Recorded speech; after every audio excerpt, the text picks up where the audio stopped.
and welcome to the United Community Channel. My name is Jack and this is your latest Manchester United news. And as always, we've got plenty to talk about in the world of Manchester United. We've still waiting to hear on an update on Erik ten Hag. Reports are suggesting that a decision will be made on his future this week, and Fabrizio Romano has given us an update on it, so we'll talk a little bit about that as well. And it's not looking good for Erik ten Hag, if I'm being honest. We're also going to talk as well, guys, about Bruno Fernandes. A lot of reports coming out in the past couple of days about a potential move away from Manchester United, and his agent speaking with a lot of the top European clubs. So we'll talk a little bit about that and what it would actually mean for United. Casemiro as well is another one who has been reportedly on the move, or could reportedly be on the move to Saudi Arabia with an eye-watering fee. So we'll talk about that as well.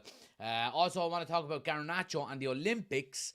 And then we've got an update on our, I suppose, pursuit of a centre-back with Sporting's centre-back Ignacio. Some updates on him as well. But as always, guys, please do smash a like on the video. Get your comments in. And if you are new to the channel, please do hit the subscribe button.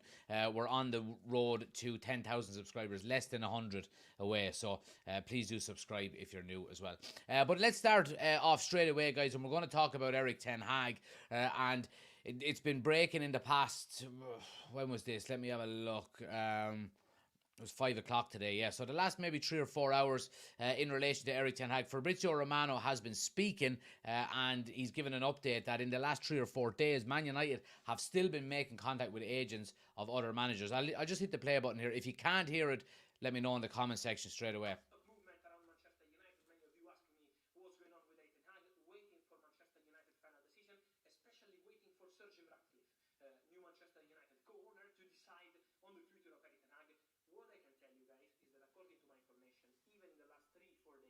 Manchester United made contact with the agents of other managers. For example, I told you that Thomas Tuchel would be interested in Manchester United job, but there are also other candidates. And Manchester United are speaking to representatives of candidates to make sure they have some option in case they decide to fire Erik ten Hag. But this week is crucial. The decision on Erik ten Hag is coming in or out, but Man United keep contacts active for a potential replacement of Erik ten Hag. So keep.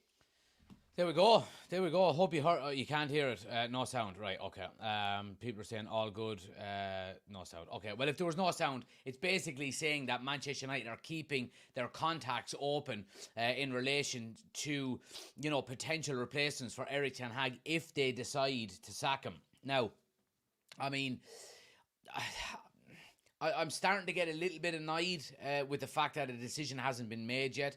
I understand, like I said last week, that, you know, it's a process and they're doing a full review at the moment behind the scenes at Manchester United. But, you know, surely if it's taken this long to come to a decision, surely they had this decision made before the FA Cup final. Did one game, albeit it was a very, very good performance by Manchester United and by Erik ten Hag as well.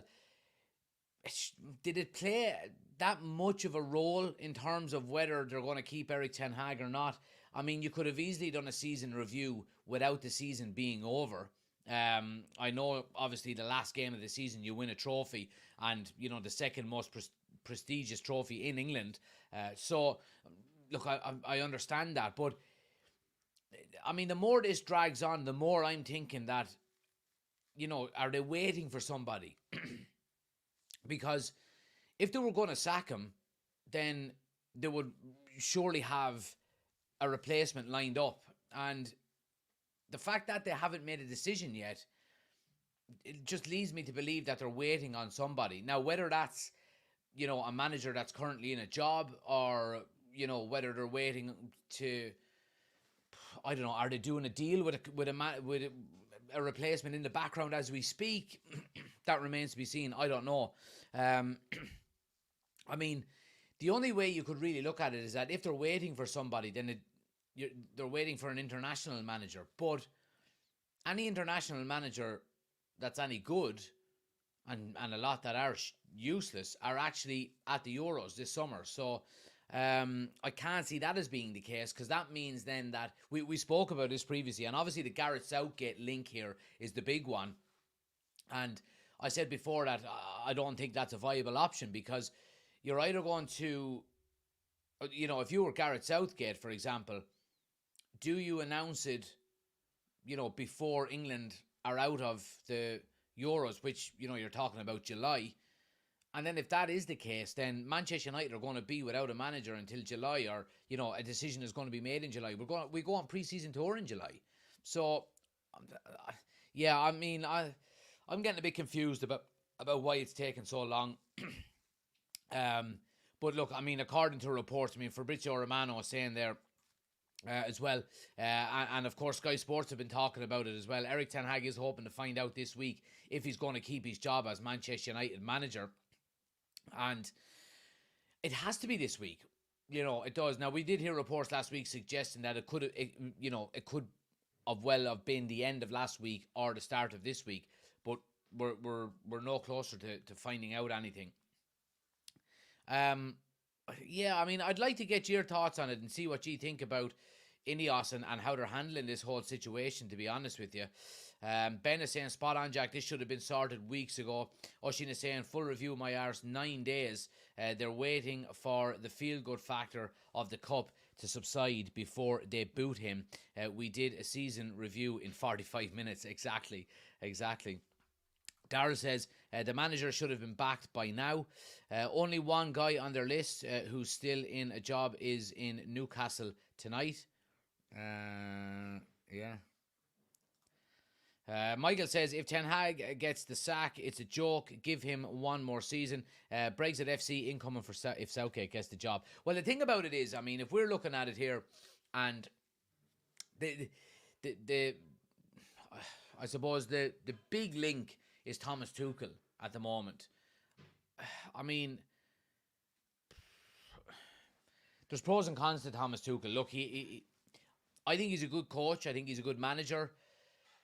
He's won the European Cup with a bang average Chelsea side. But my worry is where that Chelsea side finished in the league that year. I think they were 6th or 7th in the league the year they won the European Cup. I think. Now, I could be wrong with that. If there's any Chelsea fans, you can let me know. But I think Thomas Tuchel falls into the category of a Mourinho or a Conte, where you're probably not going to get too much longevity out of him. You're going to get 2 or 3 seasons max until he ends up falling out with somebody and moves on.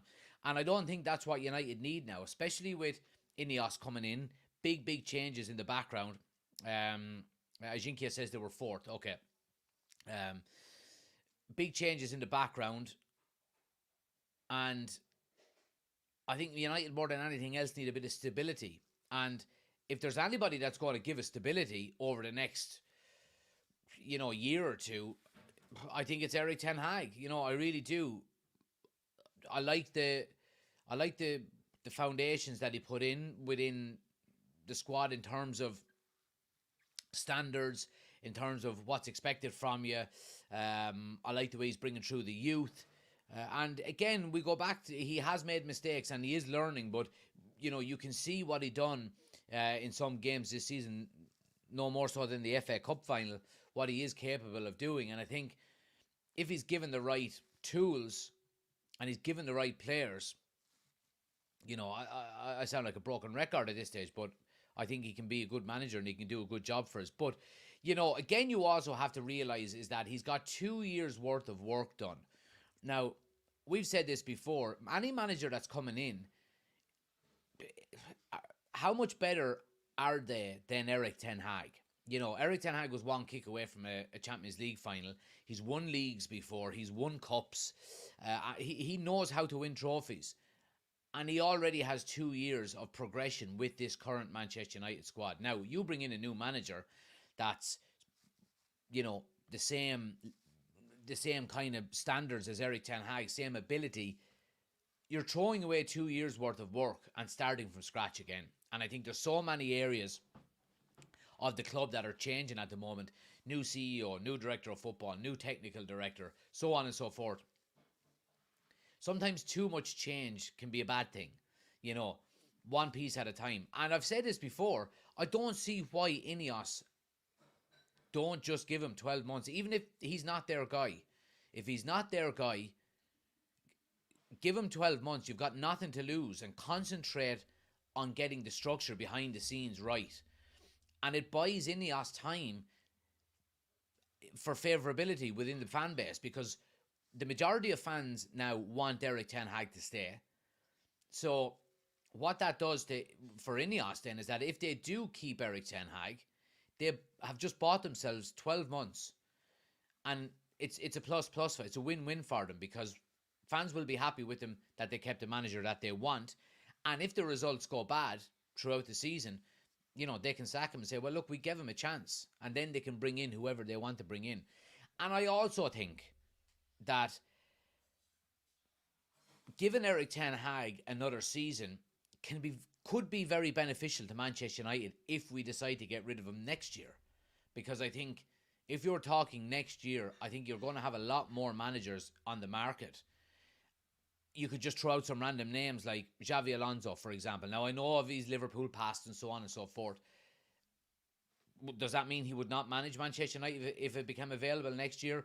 We know Ancelotti, for example, he's got 1 year left on his deal at Real Madrid. Now, is he maybe coming to the end of his managerial career? I don't know. Xavi, for example, who's leaving Barcelona, who has already left Barcelona, has said he's going to take a break for a year.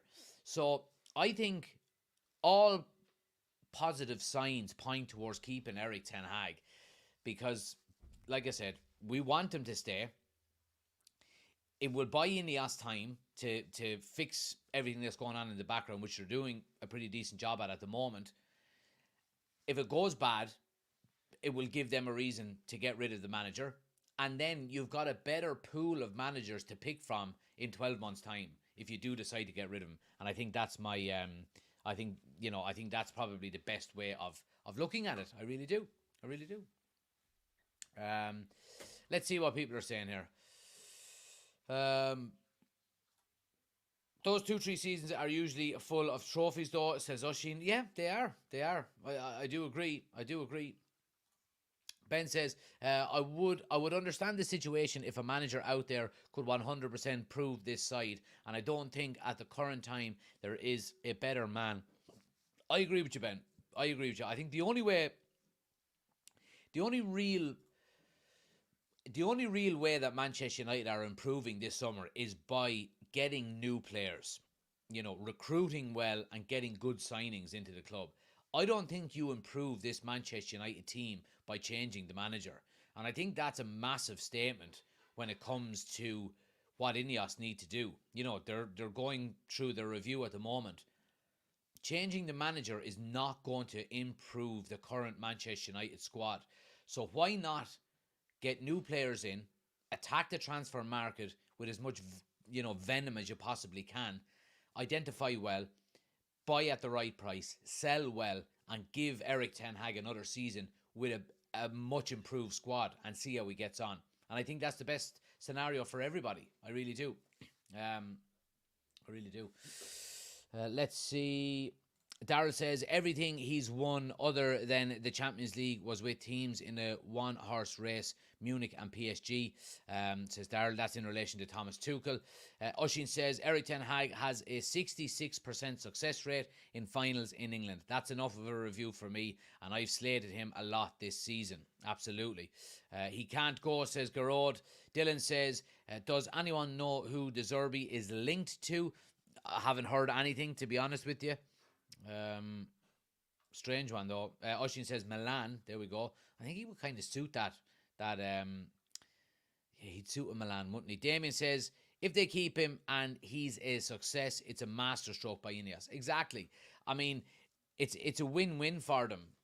The fans, upwards of 90% of the fans want him to stay. And if he's a success, then INEOS claim it. Like we're putting the FA Cup win down to, INEOS are not getting any credit for that because they've done nothing in terms of that squad. They haven't bought any of the players within that squad. We didn't buy anybody in January. They've changed everything behind the scenes. But the credit of winning the FA Cup has to go to Erik ten Hag and the players and the performance on the day. Now, INEOS, I think, understand that. And do they resent that a little bit? I don't know. But yeah, I mean, if they just give him another 12 months, they're buying time, and it's a win-win for them. I don't think they can lose. I think, like I said, if the results go poorly, then INEOS can go, well, look, we gave him a chance. We done what the fans wanted. Now it's time to change. And I think, if we get to November and we're sitting in 7th, then it probably is time to go, Erik. But I think he deserves an opportunity with supposedly good people in the background now that are going out and recruiting and signing players potentially for us this summer. I think he deserves a chance to get those players in and work with them. Smash a like on the video, guys, if you haven't done so already. It helps the channel out an awful lot. So please do smash a like on the video. It's only at 7 likes at the moment. Check out the merchandise store as well, as you can see on the screen. 10% off with the discount code UCC.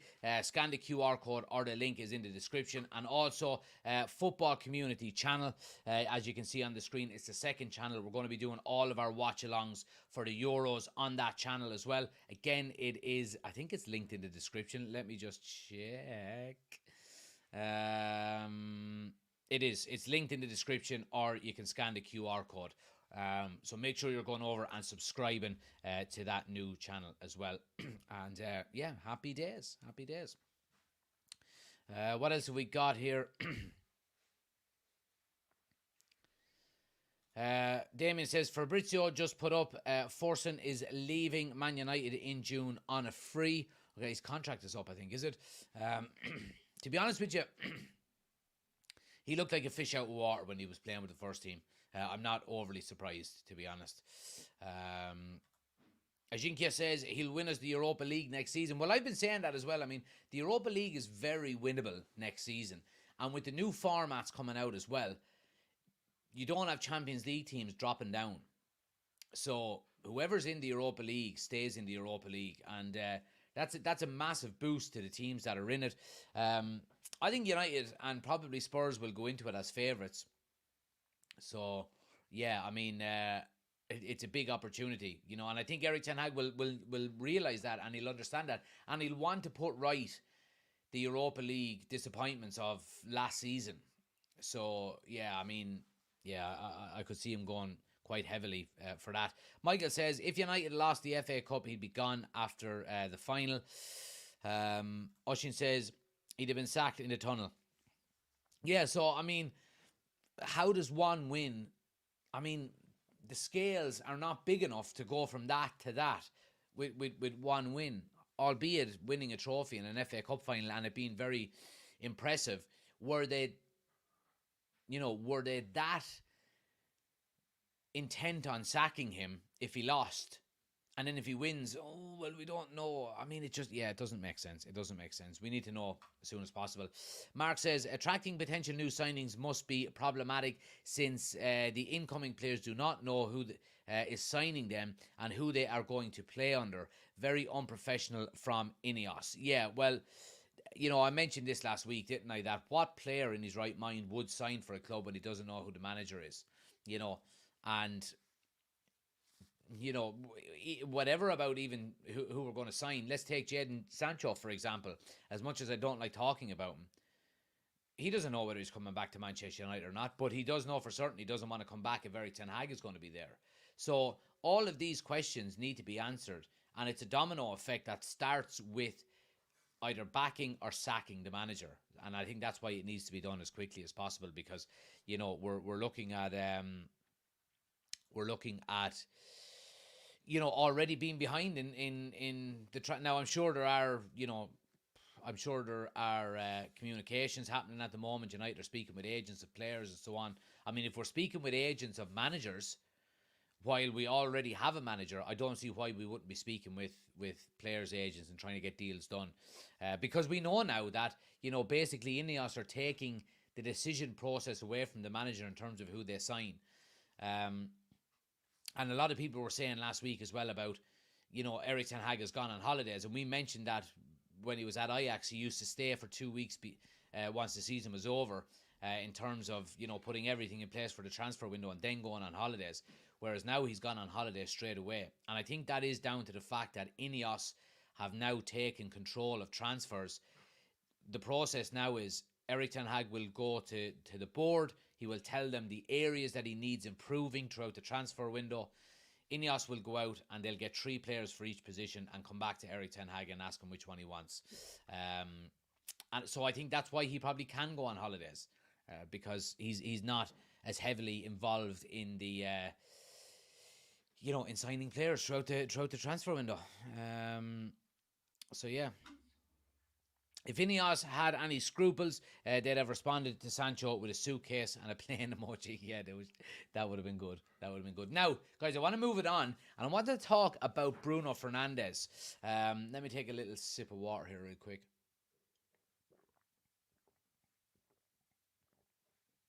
I just had a lovely Chinese takeaway about half an hour ago, so my mouth is quite dry after it. All that MSG. But yeah, Bruno Fernandes. Some worrying reports coming out over the last couple of days. Obviously, we haven't been live since Friday. So a few worrying reports suggesting that Bruno Fernandes could potentially leave Manchester United. Now, so Fabrizio Romano has revealed that Bruno Fernandes' agent has met with several top European sides. Let's go down.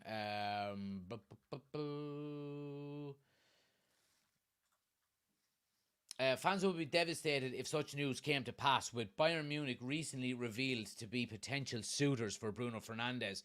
Fabrizio Romano has now revealed that the Portuguese international's agent has met with both the Bavarian Giants as well as Barcelona, and his future is yet to be decided as the Red Devils dilly and dally regarding Erik ten Hag's future.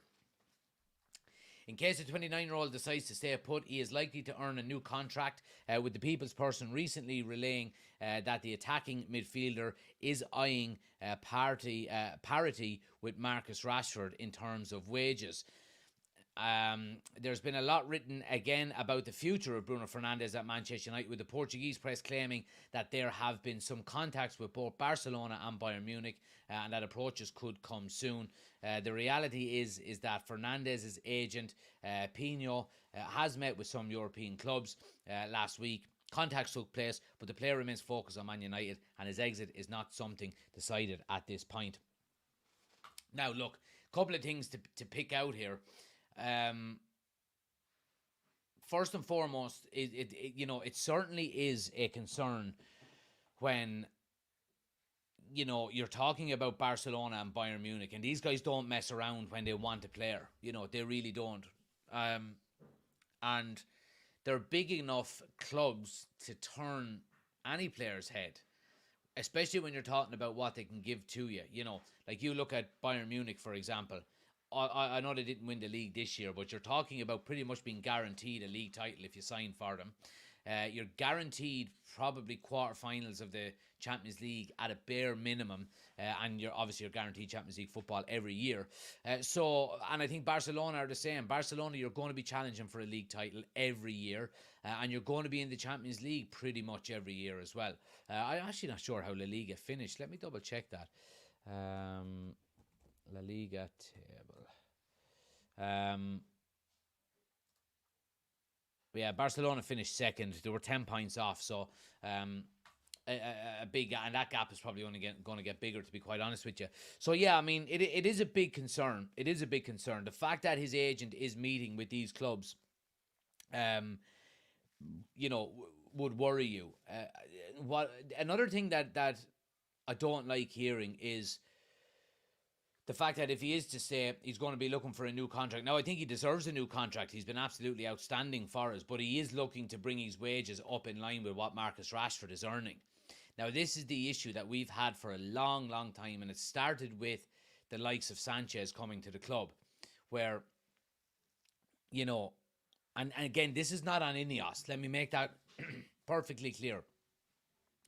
This is not on INEOS, but INEOS have a big issue here. They've got a big issue here. The old regime and the old board and the old Manchester United, before INEOS got here, they were the ones to give Marcus Rashford this new bumper deal after he scored 30 goals last season, which I thought was wrong. Again, I've mentioned this a number of times. I think the smart thing for Manchester United would have been to give him a new deal the year before, because he was coming off the back of a very poor season, and United should have trusted him and said, right, look, we'll back you. And instead of him getting 340 grand a week, he would have been getting 200 grand a week. And all of a sudden, your wage structure, is not too bad. Now, we're seeing, again, a trickle-down effect coming from giving one player too much money.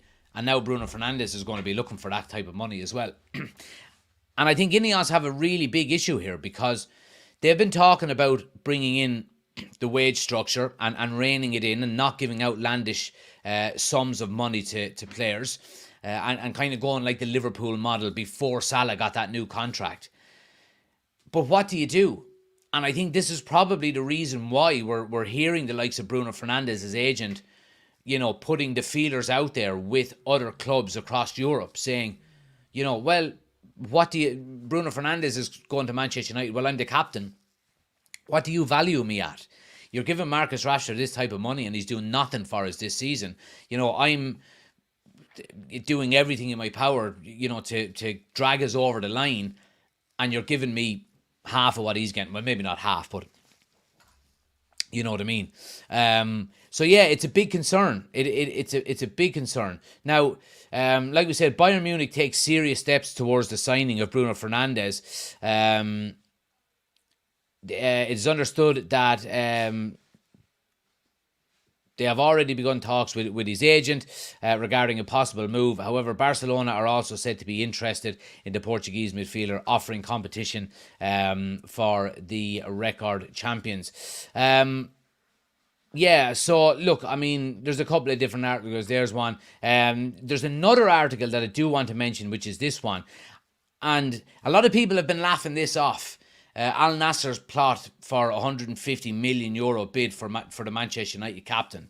And a lot of people have been dismissing this, and I think dismiss it at your peril. Because if Al Nasser come in with €150 million bid, Manchester United will accept it. They will. We've heard already that INEOS are pretty much open to offers for everybody bar the young kids, the Kobe Mainus, Highlands and Garnachos. Now, 150 million would go a hell of a long way if you were to sell Bruno Fernandes. Now, we would be losing pretty much our best player.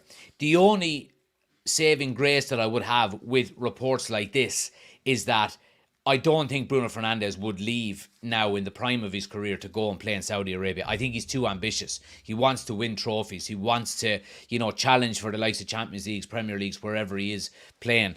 But that bid is serious, and we've seen Saudi be very serious before. And I don't think Manchester United could possibly turn that down.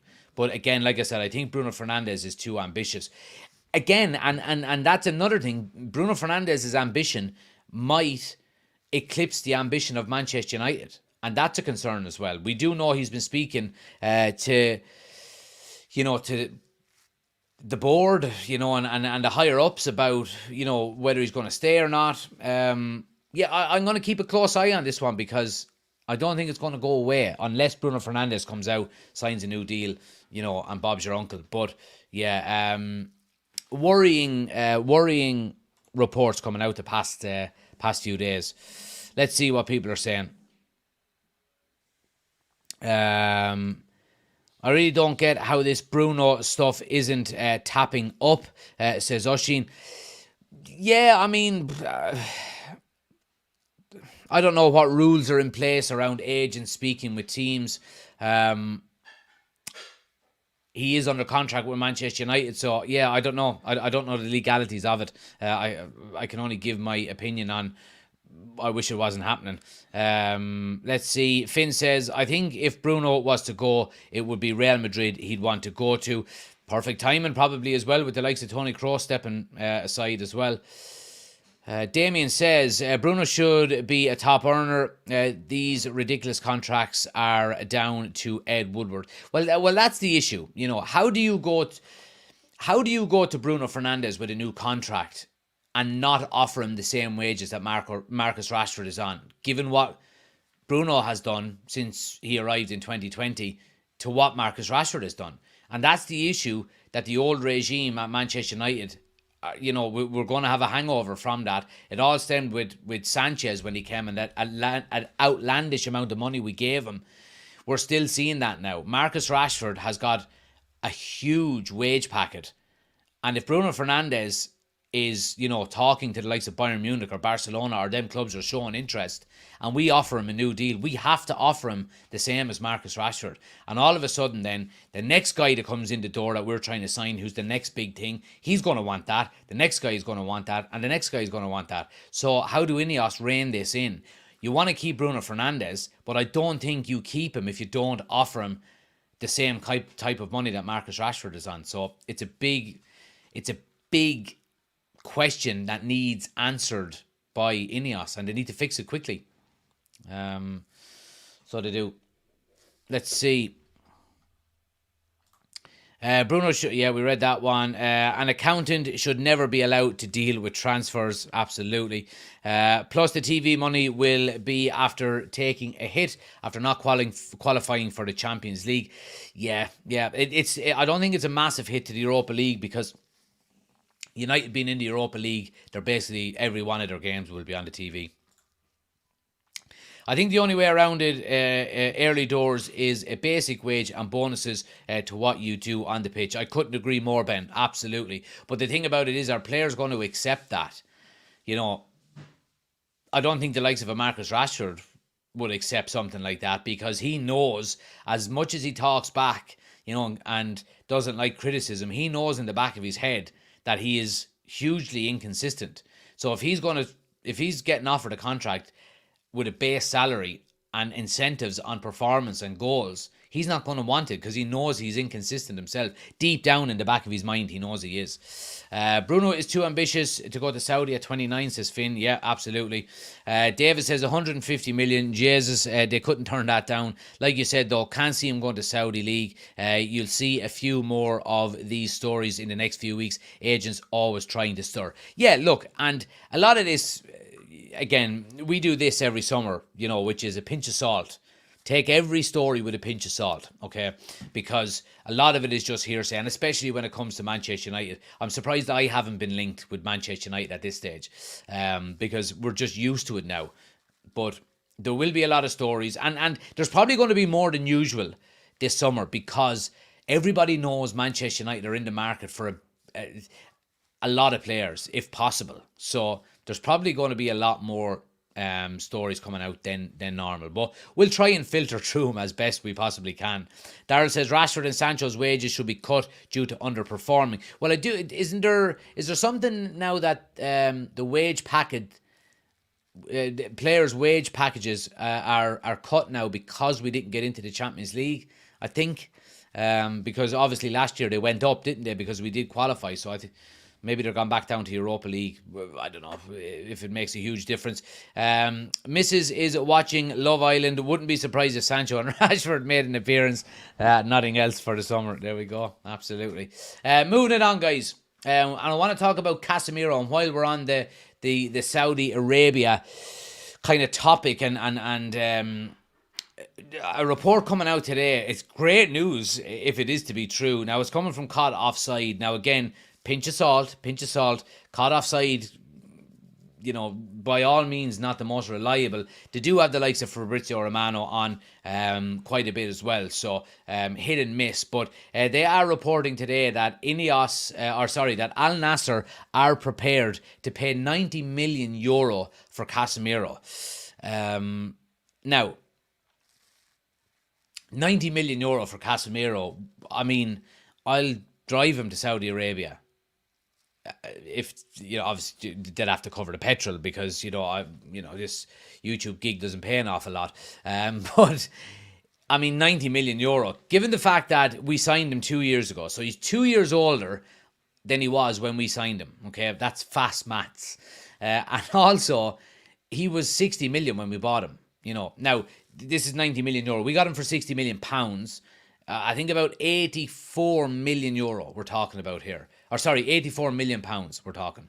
So there's an increase of nearly £25 million in 2 years.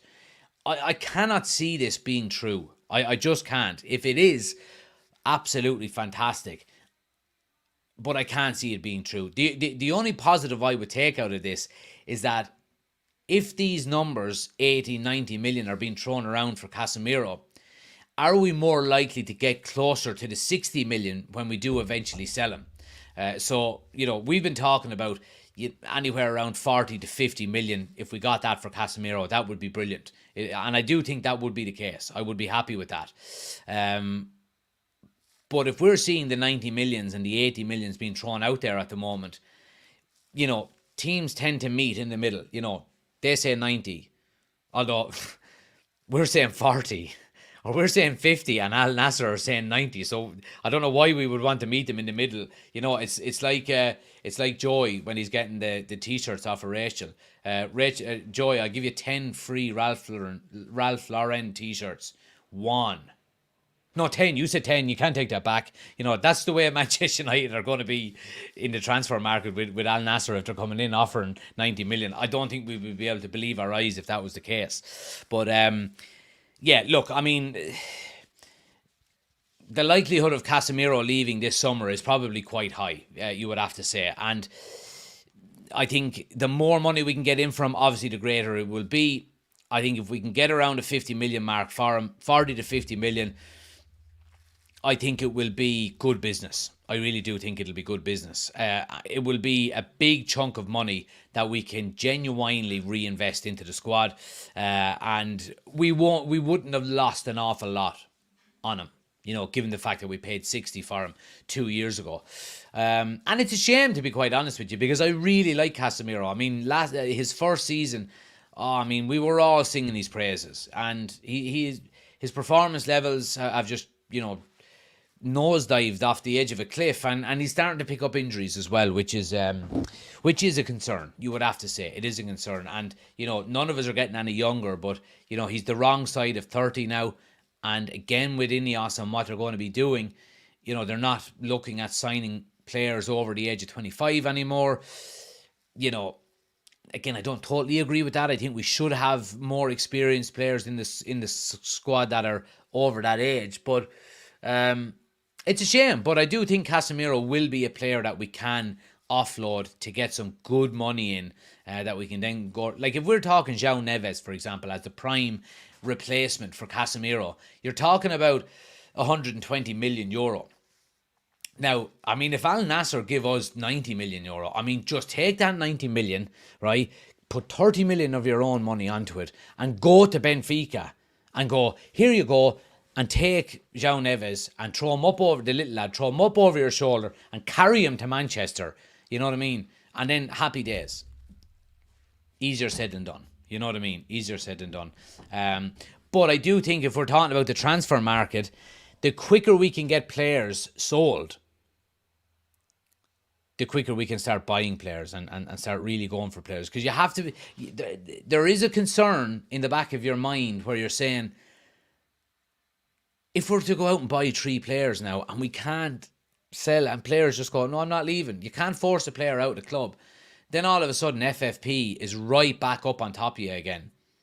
So, not that we have to sell before we buy, because I don't think we do. But we have to keep it balanced as the transfer window goes along. It has to keep balance, or else we could find ourselves in trouble with FFP again. Oshin says, at 90 million euro, there must be no TVs on in Saudi.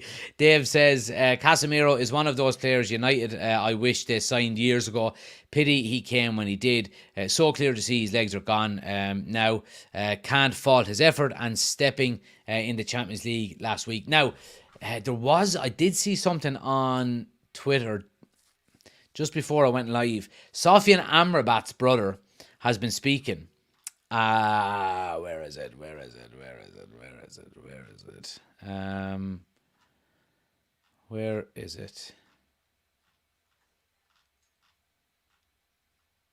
Oh yeah, here it is. So Sofian Amrabat's brother was speaking about Casemiro, and he said that Casemiro was not injured.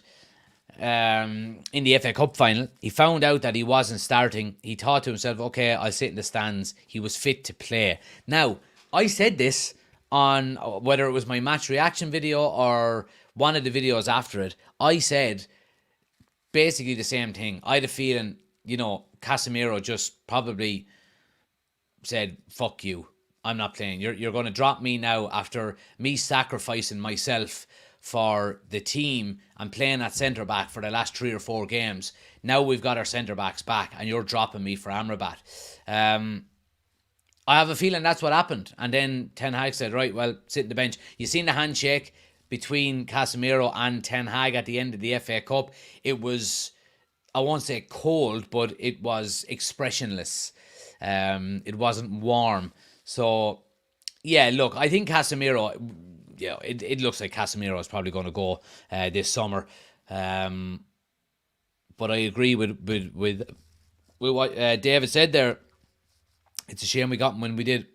Why did we give him a 350k a week deal for 5 years? One of the worst deals in recent times. Daryl says, I saw another post about Ronaldo contacting Casemiro to join the Saudi League. If it's true, I'll fly him over there myself. Finn says, Cass needs to do us a solid and pack his Louis Vuitton. Abel says, sell Casemiro and buy Fofana and Neves. Oshin says, United will take the 90 for Casemiro and offer 45 for Neves. That's the United deal. Yeah, probably. Sounds about right, doesn't it? What have we got? We've got some news about Garnacho as well, guys. And this is positive news coming out of Manchester United because reports had suggested that he was going to go and play for Argentina in the Olympics. Now, I think any Manchester United fan that's not Argentinian does not want him to go to the Olympics because you don't want to burn out a kid. He's after playing a hell of a lot of football already this year for a player of his age, given how light the Manchester United squad is. So,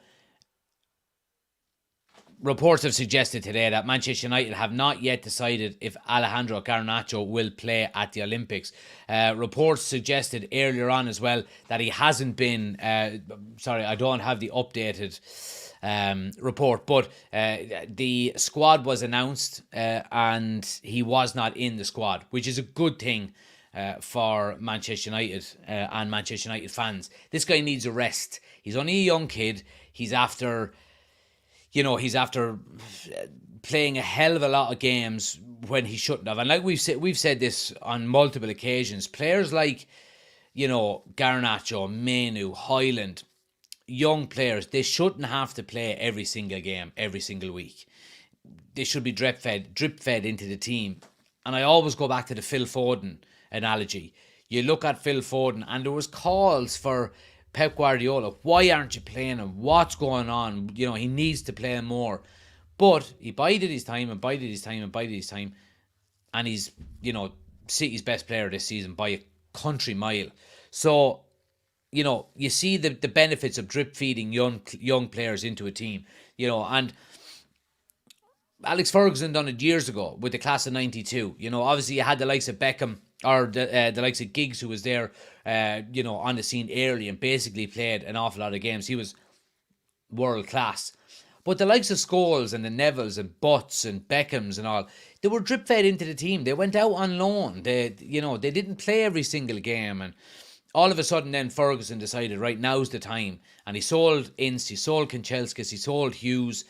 It was the young lad's time. Now, look, Garnacho, has, without a shadow of a doubt, created a case for himself to start all the time now. And I think we just need more competition. We need more competition in the wide areas.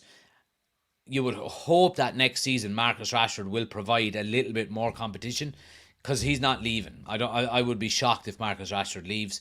And then you need to bring in somebody on the right-hand side. We know about Elise, and, he would provide some stern competition across that front line. He really would.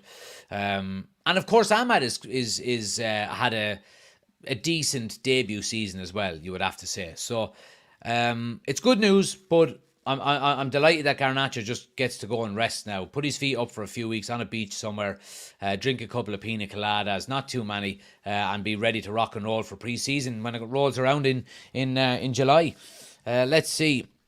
Oshin says, delighted the club said no to Mascherano. Olympics is a tournament for journeymen and unproven kids. Look at Mika Richards for proof of that. There you go. Mascherano can go do one, the dirty dipper. Ajinkia says, see what happened to Gavi. Xavi played him all games. Now he suffered an ACL at 19 years of age. There you go.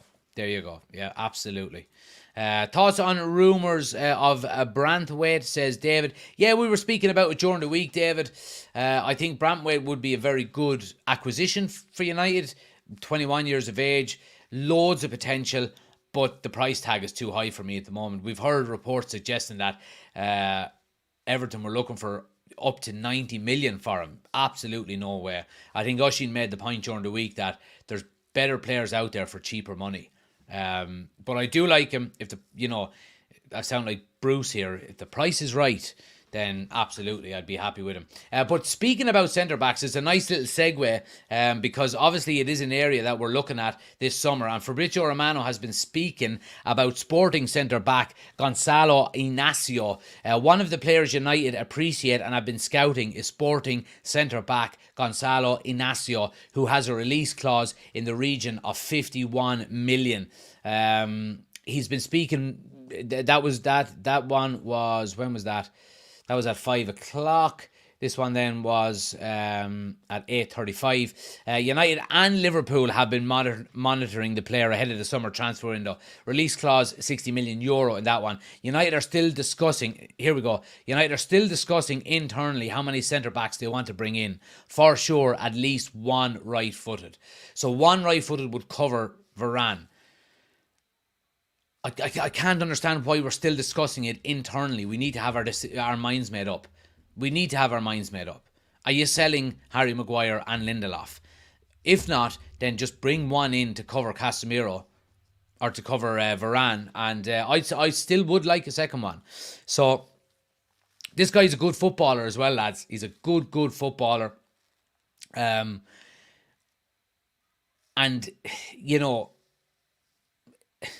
the centre-back situation, I have a feeling, and it shouldn't be the case, but I have a feeling this could turn into a saga. It could turn into a saga, even though it shouldn't be the case, because this guy, Inacio, he's got a release clause. Just fucking trigger the release clause. Todibo has got a release clause. Trigger the release clause. Just get it done. We were talking about Kim Min-jae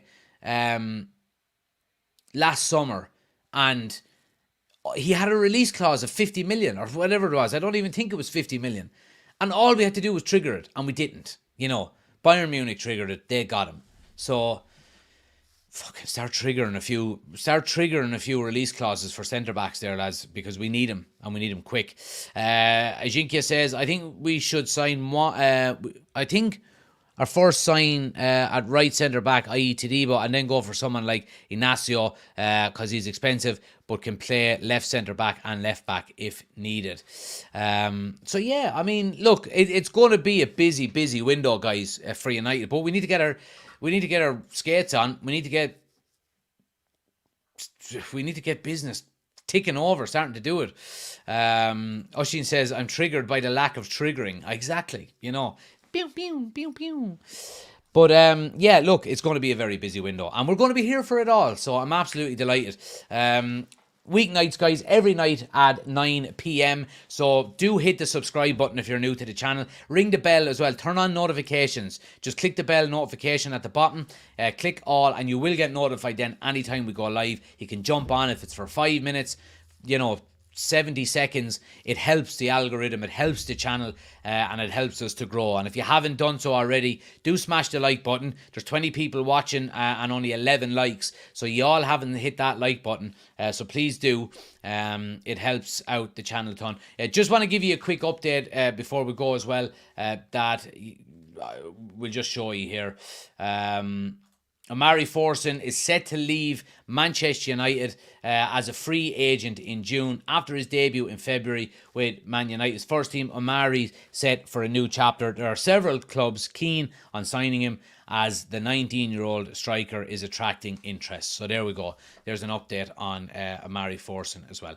But look, we'll go more into that tomorrow if it's deemed big news. But do smash a like on the video. Like I said, guys, hit subscribe if you're new to the channel.